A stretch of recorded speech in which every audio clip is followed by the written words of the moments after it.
ఇంట్లో పెద్దగోడు కంటే రెస్పెక్ట్ లే ఉండబోయింది. అమ్మేమో పొద్దున్నే లేపి ఆయిల్ ప్యాకెట్ తీసుకురమ్మంది. దేనికమ్మా అని అడిగితే నీకెందుకురా అంది. ఇంటికి వచ్చే గుర్తొచ్చింది ఇంకా 2 రోజుల్లో తమ్ముడు వెళ్ళిపోతున్నాడు కదా అని. ఇంట్లో చిన్న కొడుకు కాలేజీకి వెళ్తున్నాడు అంటేనే చాలు ఎక్కడ లేని పిండి వంటలన్నీ వండేస్తుంది మా అమ్మ.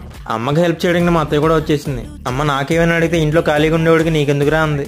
వీడికి మాత్రం జంతికలు కవలు 2 చేసేసింది. వీడు మాత్రం చిల్లు అయిపోతున్నాడు. సర్లే నీకు కూడా పెడతా కానీ బియ్యం నిండుగా ఉన్న బియ్యం తీసుకురమ్మంది మా అమ్మ. నాన్న కాల్ చేసి డబ్బులు అడిగితే నువ్వు సంపాదించవరా అంటున్నారు. సరే నాన్న నేను ఏదో రోజు కలెక్టర్ అవుతానని చెప్పేసి రైస్ మిల్ స్టార్ట్ అయిపోయా.